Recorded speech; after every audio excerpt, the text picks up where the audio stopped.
What? Hey, I look kind of big in this shirt. Hey, hold on. Come here. Come do my intro. What's up, everybody? Alright, let's just get on with the video. What's going on, everybody? Thank y'all for clicking on this video. If y'all are new to the channel and y'all like the content, please like and subscribe. That'll be very much appreciated. Listen, I just want to go ahead and jump right into what we're going to be talking about today. We have the Premier League officially starting, and I am very excited for the season, bro. It was Matchweek 1 this weekend. There's a lot of competitive games, so we're going to go ahead and talk about them. Now, before we even do that, I want to go ahead and talk about why I'm very excited for the season. And that is because my team, Arsenal FC, are competitors for the title and other big trophies.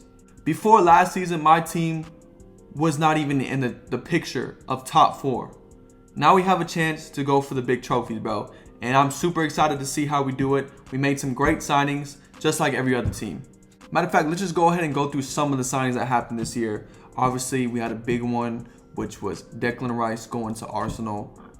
He is the most expensive English signing of all time. And I already know for sure he's not going to disappoint. He's a very underrated player in my eyes. I don't see a lot of people talking about Declan Rice when it comes to great midfielders. But to me, he is a great midfielder, bro. We also had another great signing for Liverpool. McAllister went to Liverpool. And yeah, based off the first game that happened this match week, which we're going to talk about later, he did really good. We have another big signing happening right now as we speak. The transfer window is not done yet, and that is Moses Caicedo going to Chelsea. Well, apparently it seems like it's going to Chelsea. It was a big decision of him either going to Liverpool or Chelsea, but he's looking like he's going to choose Chelsea. We also had Man United going out for Mason Mount. I think it's a big signing for them too at the same time. We're going to talk about Man United in a little bit, but yeah, I kind of like that Mason Mount signing to Man United. But yeah, like I said, there's a lot of signings. Like I said, transfer window is not done just yet. But yeah, this is also another reason why I'm very excited for the season, just to see how these new players play out in the new team. Now, before we start talking about the actual games going on, I'm just going to let y'all know that I'm not going to go through every single game that happened. We're just going to go through, I guess you could say, the more important games. Not saying that every single Premier League team is important, but there's some games that, you know, are not as important as other ones. You know what I'm saying? Like, for an example, not trying to throw shade or nothing, but Everton versus Fulham, bro, none of those are top 4 contenders. But I do respect every single team in the Premier League, obviously. But I'm only going to be talking about the more important games. You know what I mean? So I just wanted to put that out there before I even started talking about the match week 1. So yeah, now that I got that out the way, I can go ahead and talk about the match week 1. And after talking about all the important games, I'm going to go ahead and put out my top 4 prediction. So make sure y'all stay tuned for that one. The first game of the season was Burnley versus Man City.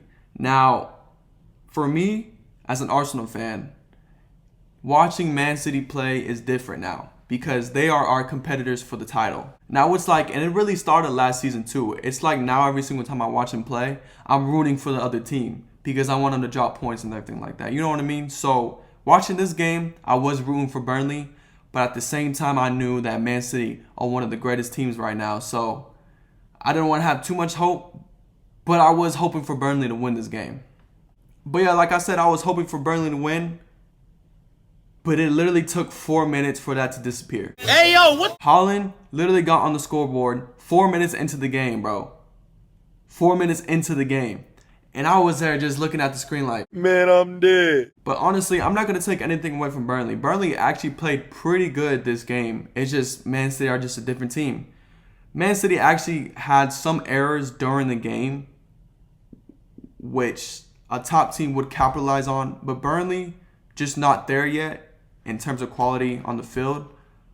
But yeah, they had chances. They just weren't able to capitalize on them. For example, we had this one mistake by Kanji, the center back, who had a big mistake that had one of the players for Burnley through.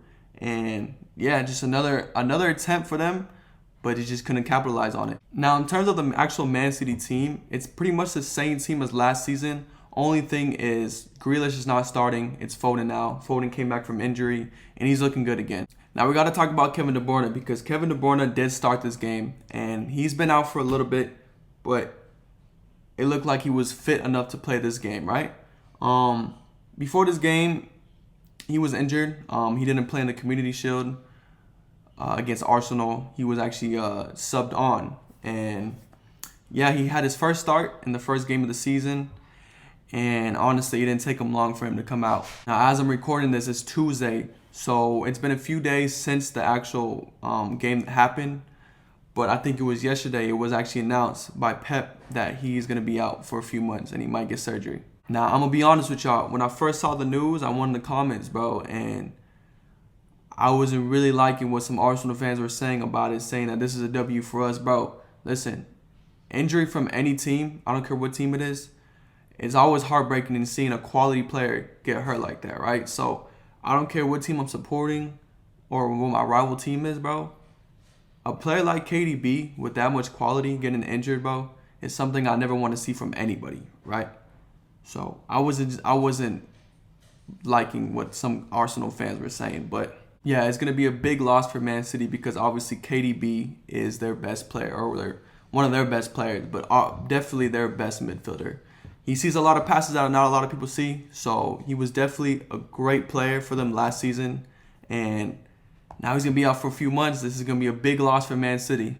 Now for the actual game, it turned out to be a pretty comfortable win for Man City. They won 3-0, and yeah, sometimes you can't really do anything against a team like that. You know, the depth they have, the quality of players they have, it's very hard to beat a team like that. And Burnley weren't the team to beat them, but I know they're going to make a mistake this season, bro. And they're going to drop points. I just got to hope Arsenal don't do the same. You know what I mean? But it's a very competitive league, so there's going to be no surprises, you know? Now, let's talk about the second game of the season. The GOATs, Arsenal FC, went against Nottingham Forest at their home, bro. And let me tell y'all, I woke up at 6 in the morning to watch this game, too. And I was very excited. I woke up and I was ready to watch this game, bro. I was very excited not only to see my team play, but to see our new signings play their first Premier League game with this team, right? I'm talking about the likes of Timber, talking about the likes of Declan Rice and stuff like that, right? And yeah, I was very excited to see it. And when it comes to the first half, bro, we were dominating them, bro. And I'm saying dominating them. It was a great performance by them. I was loving every single second of it. Who had the first goal? It was Nketiah. Nketiah had the first goal. Martinelli with an assist. And let me go ahead and talk about Nketiah for a little bit because I feel like I appreciate what he's done for us. But in terms of consistency, he's not there all the way, right? Now, don't get me wrong. He's a great player. And he came through for us a lot of times last season, right? Whenever Gabriel Jesus got hurt. But then for a big period of the time, he did go ghost for a little bit. I'm not going to lie to y'all. And throughout this whole preseason, he wasn't doing that well either. I think he was having starts over Balogun too sometimes, and he wasn't doing that good either. I think one of the big things you need to have in a sport is confidence. And I feel like every single time a player scores, their confidence, rises and stuff like that. So this goal by Nketiah did give him a lot of confidence. So I just need to see consistency from him. Keep scoring in games like this, and he's going to help us a lot like that. Now, bro, talk about confidence, bro. We got to talk about Saka. That top bins goal he scored, bro, was amazing, bro. That was top bins. My eyes were crazy wide, bro. I couldn't believe that just happened, bro. I was watching that. I was like, bro, he just like me for real. That's what I was doing back in high school, bro. That was me for real. Man, Saka is my star boy, bro. I'm going to go ahead and say, bro, he is top 5 best players in the world right now, bro. And he's probably a top 2 winger right now. I'm not going to cap to y'all. Y'all might be thinking I'm glazing. I don't care, bro. I know it might be a bias because that's my team. But, bro, he has showed it time and time again why he's a great player. But, yeah, Saka did his thing with that. First half, like I said, looked like a comfortable win we're going to have. 2-0 up. Then second half comes. And here I go again, looking at the same Arsenal team that we had last season, which is not a bad thing, but we were having the same bad habit. And that bad habit is not finishing a game when we have it there. You know what I mean? We had a 2-0 lead, right? And people always say a 2-0 lead is always the most scariest because you just need one more. The other team needs one more goal to get momentum and build from that, right? So I was like, bro, we need another goal, maybe 2 more. We had chances to make 2 more goals, right? But we kept Nottingham Forest in the game, bro. And we did that so many times last season too, where we could have finished the game off right then and there in the first half, and we let them come back. We let them come back and get momentum, and sometimes it scared us. We came through sometimes with a very scrappy win, but other times we either tied or lost, and we dropped points like that, bro. And I was seeing that happening today, or that game. But yeah, it was supposed to be a comfortable win, but in the 82nd minute, Nottingham Forest was able to get a goal. It was a really good goal, counterattack, and it was 2-1, bro. And I was like, bro, all they need now is 1 more goal. They have momentum, and all they need is 1 more goal, and we would just get 1 point. Yeah, we had a poor second half, but we were able to get a win, and that's the most important thing. A win is a win. Like I always say, that a win is a win. And we got those 3 points, and now we just move. Now, we talked about the KDB injury, right? I was heartbroken, obviously, seeing a quality player like that go. But when I tell you I fell down to my knees when I heard this news, bro, I'm telling you I fell down to my knees, bro. Timber was playing in this game, right? He goes in for a tackle, and he gets the worst of it. He has to be subbed off after that tackle, bro. My heart's racing. I'm like, bro, this is our new signing. This is the first game. He got injured. I was over here thinking the worst. I don't want to think the worst, but I was just waiting for an update all day. And then we got the update. Timber is going to be out for several months after tearing his ACL, bro. I heard that news, bro, and I was sick to my stomach, bro. I couldn't believe that just happened. Just knowing how big of a signing he was, bro. I'm talking about just during preseason only. Preseason only, he was balling out, bro. That Community Shield, bro, when we beat Man City, he was probably my man of the match. He was great defensively, and he was helping us out in attack. So seeing him go down in the first game, bro, just broke my heart, bro. I just hope he has a speedy recovery, and I hope everything is going to be fine. You know what I'm saying? I feel for him. I know he wants to play for this team. He shows a lot of passion for us, but take as much time as you want. Just get well soon, basically, is all I got to say about him. He's out now. We got to look for, Zinchenko, I guess, can go back in that role. He did good last season, too, for us. So, just defensively, sometimes he makes a lot of errors defensively, but Zinchenko is a good player in that role, too. All right, let's talk about this Chelsea versus Liverpool game. Now, straight off the jump, I want to let y'all know right now that my score prediction for this game was Liverpool beating them 3-0. Now, I know for some of y'all that might seem like something crazy, but I was just judging based off last season, the way Chelsea were playing last season. Especially at the end of the season when they knew they weren't going to play no type of Europa League or Champions League, bro. They were playing with dead energy, bro. And it kind of sucked watching them play. I was like, damn, is this Chelsea?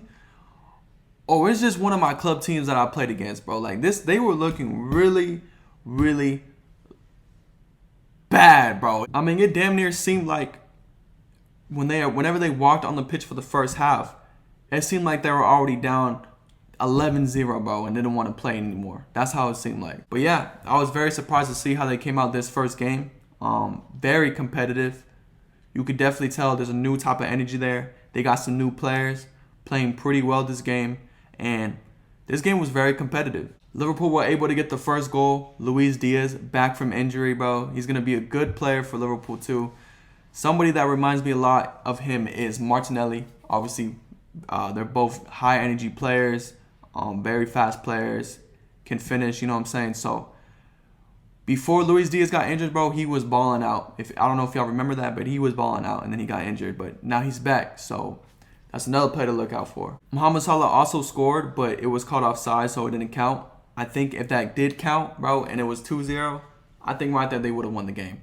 But since it didn't count, Chelsea came back and they scored 2 goals, bro, back to back. And it was actually kind of crazy watching it. Now, the second goal didn't count. It was disallowed. But like I said, momentum shift. They had the momentum now.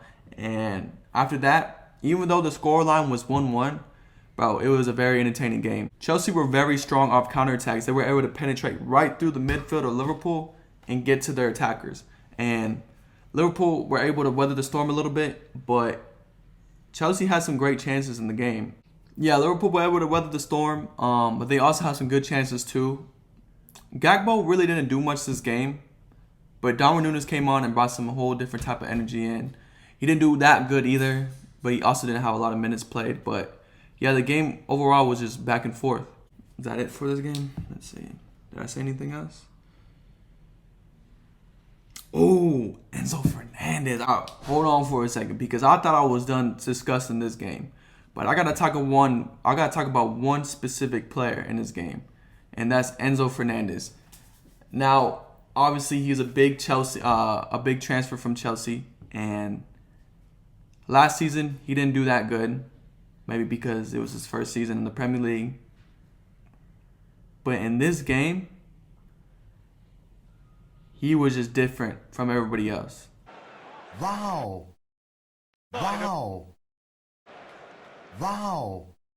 I'm telling y'all, the quality this man was showing on the pitch was something different, bro.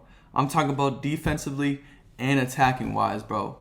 He was definitely Chelsea's best player, hands down. Today, he was definitely Chelsea's best player. On the ball, he was super confident, very composed on the ball, knew he had so much awareness, knew where everybody was at on the pitch, and he was helping Chelsea get into the spots, into the box and everything like that, and create chances.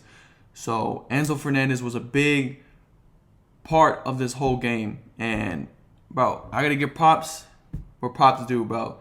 And he left me shocked, bro. I was not expecting that from Enzo Fernandez.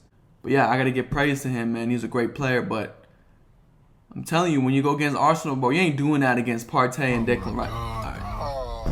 Let me chill out, bro. Let me chill out. All right. That's pretty much all the games I want to talk about today. So what? Who? Spurs. Tottenham. They really think I'm gonna talk about Tottenham. Bro, there is no way I'm talking about Tottenham, bro. I don't care. I'm not talking about no damn Spurs, bro. Only time I'm talking about Spurs is when Arsenal goes against them and beats them, bro. Because I know every single time we play them, home or away, we destroying them. So yeah, let's go ahead and start off with this top 4 prediction. I'm gonna go ahead and start off with the 4th place team and then move to the 1st. So, my prediction of top 4 this season for Premier League. Now, I was thinking about last season performances. You know, I'm thinking about signings that happened. I'm thinking about people who left the club.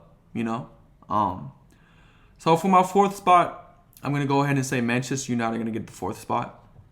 The reason why I say that is because I think they're going to start off like they did last season. They didn't start off strong last season, but they started racking wins, getting super consistent, and yeah, they were able to get top 4. So I think the same thing is going to happen, and they're just going to clinch top 4. I think they are.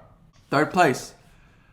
I really want to say Newcastle or Brentford. I like both of those teams, but I'm going to go ahead and go for Liverpool.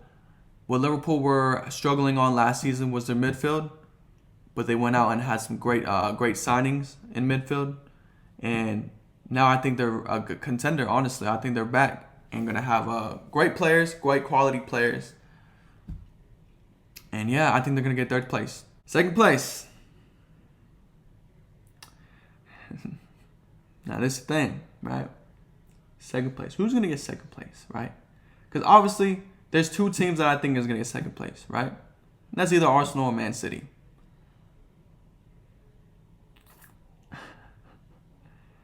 Now, for me, I'm not delusional, right? I'm not delusional. I know Man City are the greatest team in the world right now, right? They won the treble last season. And I give them respect, right? Respect where respect is due, okay? But here's the thing. All right, let me stop beating around the bush. Second place is not Arsenal. I'm putting Man City, bro. I don't care. I'm backing my team, bro. I'm backing my team. I don't care. I don't care. Y'all can say what y'all want. You know what I'm saying? But I got my team winning first place. Now, why do I think Man City gonna get second place this season? Well, I got something to tell y'all. I don't know. I just think they're gonna get second place, bro. But yeah, like I said, I'm just backing my team. You know, I think we have the experience now to be competitors. Last season, we weren't supposed to be there. Now we have that chip over our shoulder that we could have been first place. So I think we have a lot more motivation now to get it. And I think with the signings we have, even though I know Timber got injured, he's going to come back. But with the signings we got, I think we are going to get Premier League title this season. So yeah, that's my final prediction. We're just going to keep watching games, seeing how it all plays out. Honestly, you never know what's going to happen in the Premier League. That's why I really like the Premier League. It's very competitive. It's not owned by one team like how PSG, Ligue 1, right? Or Bundesliga with Bayern Munich, right? This league right here is very competitive. You don't know who's going to win everything. I mean, damn, we had Leicester City win at one point, bro. That's crazy. We have Newcastle in the top 4. So anything can happen in this league. We're just going to see what happens. You know what I mean? So I'm very excited to see the next games. I'm going to keep talking about the match weeks and stuff like that. And if y'all enjoy everything, man, just keep liking the videos. And I'm going to keep putting them out. And yeah, because I love talking about this stuff, man. So we're going to keep doing that. And other than that, I got nothing else to say about it, man. Thank y'all for clicking on the video. And I'll see y'all in the next video. Yeah, hit my shit like, had to go in, yo, bitch want that, gave your girl that.